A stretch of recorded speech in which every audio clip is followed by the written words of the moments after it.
So if we are writing a Metasploit exploit module, they're written in Ruby, and it leverages the various libraries that are written for Metasploit. Ruby is an object-oriented scripting language. It's very similar in some ways to Perl and Python. It does automatic memory management, and it's pretty easy to learn, to be honest. So there are some really easy to follow online tutorials, and there are two there that are super easy. If you want to learn how to write Ruby, you can do that, but I'm not actually going to cover how to write Ruby. We're just going to do it, because actually it's not that complicated, if you look at other examples of Metasploit modules, you can just see how it works. But if you want to, you can run through some of those tutorials. An exploit module looks a bit like this. So this is an exploit module that does literally nothing. But this is basically, it just prints to the screen.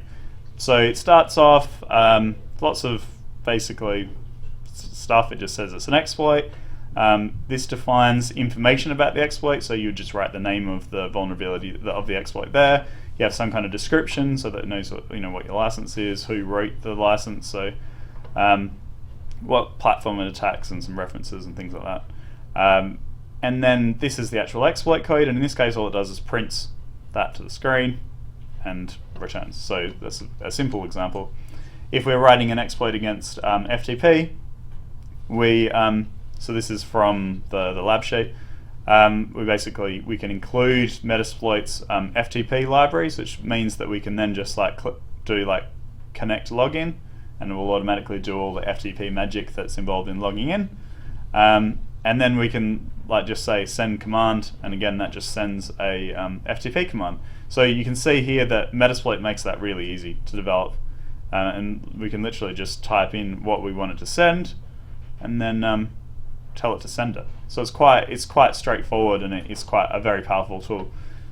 So it simplifies things for us substantially. So in this case, when we run this against an FTP program, we can see that we can overwrite EIP with A's, and we know that we've succeeded. So at this point, we want to know the offset. So we've got a bunch of A's, and at some point that's overwritten the return pointer. But we want to know exactly when that is, so that we know where in this input we need to actually put the address that we want to jump to. So the way that we do that is we can use pattern create, and basically pattern create will generate this thing that looks like a big long random string, but actually it's magical. It's actually a very powerful tool, because if you take any little snippet of that string, it can tell you exactly how long along that string it is. So that's very important for us to know exactly where it overwrites it. So we can use, once we get the result back, so we can basically, this is an example of having fed that into a program, and we can say, okay, that came up with 69, 41, 32, 69. We can feed that into a program called pattern offset. So we just put that number into here, and it will tell us exactly what the offset is, exactly how far into that input ended up overriding that value. And now we know, now that we know where it is, we can basically overwrite that with whatever we want. So we control the EIP. Fantastic. We're one step towards having a working exploit. So we now have control of a buffer, and maybe we could put our shellcode into the buffer, right? Let's assume for now that we can. So the payload could be stored either before or after the return address. So we've got our buffer at say like a certain amount of characters in. We've got our overwrite. We could put our actual malicious code on either side of that, inside the buffer, right? So we need to think about, where are we going to put it? So one way of visualizing it, we basically write A's and then a B and then a whole bunch of C's after the EIP, and then if we look at the stack on, in a visual program, we'll be able to see basically what's going on. So if we put our payload in the buffer, we can't simply overwrite EIP with the address because the stack moves each time, and I talked about that earlier. So the most straightforward way is to basically look and see whether any of these registers are pointing at our buffer. And if we can see here, like in this example here, ESP, you can see that it's pointing straight into a bunch of C's. We can see that that's pointing into our code. So that's basically where we would choose to put our shellcode. So at that point, we put some nops and then the payload. So nops just in case it's not going to be exactly the same place each time. And then our payload. And then what we can do with EIP, we can't directly point it at our shellcode, but we can point it somewhere into all that library code. So we just need to find some library code, some code that's already there that tells it to jump to ESP.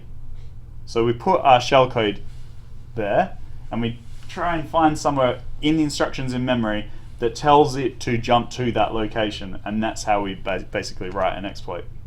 So this is what it looks like. So again, this diagram, I told you I'd clarify, and hopefully it makes sense now. So we overwrite all this stuff, including the return address, and we point, the stuff that we're overwriting, we include the shellcode, we include some nops, we point the return address at some code, some library code that tells it to jump to EBP, which then jumps into our shellcode.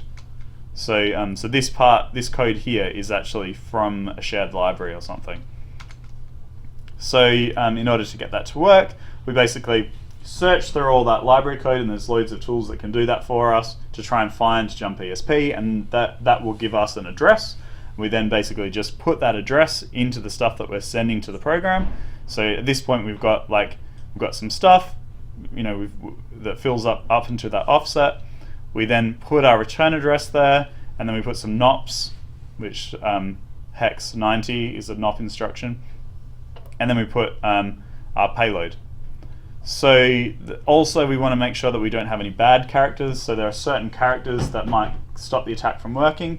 So typically these three, so null and these two, basically those almost always are ones you want to avoid, but that sometimes there are others as well.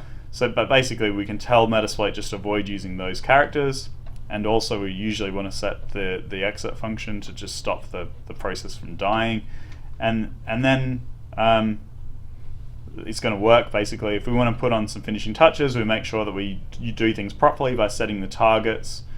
So for a specific version of Windows, we can tell it what the offset and return address are, and those are the things that we've just figured out. And then if you were going to update that exploit to work against other versions of Windows, you would just do the same thing and find the offsets and the address to use from different versions of Windows, and then your exploit will work against different targets. Also, it's nice to know the maximum space for payloads, so that you have a better quality exploit, and you can test for other bad characters. But basically, that's it. You've got your exploit, and it'll work. So there are a couple of things that I'm just going to briefly discuss that can make our life difficult. So we've kind of had to discuss address space layout randomization already, which makes life a bit hard for us because things move around a bit. It means we can't have hard code memory addresses in the stack, but it also means that when we're using library code that exists, we need to find library code that isn't compiled to have that randomization. And there are, maybe not in Windows 10, for example, but in older versions of Windows, there's almost always code that isn't randomized that we can fairly reliably use. So that when we are choosing what library code to use, though, it's better to use code that ships with the program that you're exploiting rather than the version of Windows. So if you're looking for a shared code that includes a jump command, if it's from a DLL that ships with the vulnerable program, then your exploit is more likely to work against multiple versions of Windows. Whereas if you're having to use code that ships with Windows, then that'll change over versions of Windows, and therefore your exploit you need to update for each version of Windows you're targeting. So another defense that is actually very hard to get around when you're writing exploits is non-executable stacks. So you've seen in the example I've just talked about, we've just put our payload onto the stack and jumped into it. That can't work if the operating system has non-executable stack features and they're turned on, because it prevents executable code from running in the stack segment. which means we can't put any payload on the stack. It's not going to work. None of the actual code that executing can be in the stack. So here, and it is dependent on the hardware. So if you're using a lot of, basically if you're using a Pentium like x86 or x86 64-bit, a lot of them do have this feature, but not all x86 CPUs do, and some others don't. But basically, if you this has different versions of Windows and Linux and stuff. So Windows XP early versions didn't have any non-executable stack versions, and then in later versions you have to opt into it. So by default it's turned off, but you can go in and turn that feature on, and then that will make it harder to do buffer overflow attack. But what that means is, if you're doing this for the first time, earlier versions of Windows is an excellent choice, because you don't have to worry about, you can basically do exactly what I've just described and will work. And same with Windows Vista, it's opt-in. Permanent DEP, so data execution prevention or something, basically the non-executable stack for Windows, is where permanent DEP is when it's compiled into specific programs. So certain programs will never let you execute the stack, but in general you can, unless someone's gone in and actually changed the settings. Same with Windows 7. Windows Server, newer than Windows 2003, is turned on by default, so you can opt out of it. And Windows Server 2008, similar. On Android and Linux, yes, the features are there, but often disabled. And so on Android it's usually enabled depending on the CPU that's in the device, and on Linux it's often enabled unless you're using a 32-bit, in which case it's often not enabled. But Ubuntu does have it enabled, but most distros don't. So it depends. Yeah. OS X FreeBSD have it turned on, or do you not know? I did look that up when I was writing the slide, and I should have written it down. So the question is, does the Apple products have it enabled? I don't know, sorry, off the top of my head. I think possibly. But anyway, the short version is, it makes things trickier than what we've just discussed, but it's not impossible. So it doesn't stop any attacks on the heap, often. So we can do heap spraying, which is where we fill the heap with loads of shellcode and then jump into the heap somewhere and hope we hit one of our shellcodes.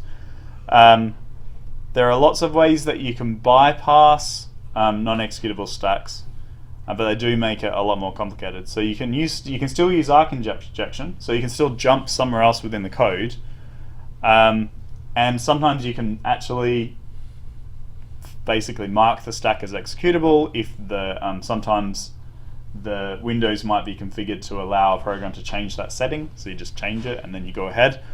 Or you can copy your payload into an executable region. You can change DEP settings before the attack. But the most advanced form is to use return-oriented programming, which is a very clever trick, basically, where instead of just putting some code onto the stack and executing it, you basically create a chain of little jumps into existing code. So you use the stack as like a guiding set of jumps, but nothing actually executes from the stack. So no code is on the stack, just the variables and things. So for example, if you point the EIP into the existing code and it runs through to the next return, jumps back, looks back at the stack to see where it jumps to next, because it reads the next return pointer from the stack, and it keeps doing that. So you're just jumping through existing code and running little gadgets, is what they're known as, little sections of machine code, all from existing code. So it's quite complicated. You write ROP chains, but it allows us to basically bypass those security features, but are beyond the scope of this specific module. But if you wanted to learn more about it, there's loads online. So basically there's all these protections, but they don't actually stop the attacks, they just make it harder to write exploits. So in conclusion, that's the lecture.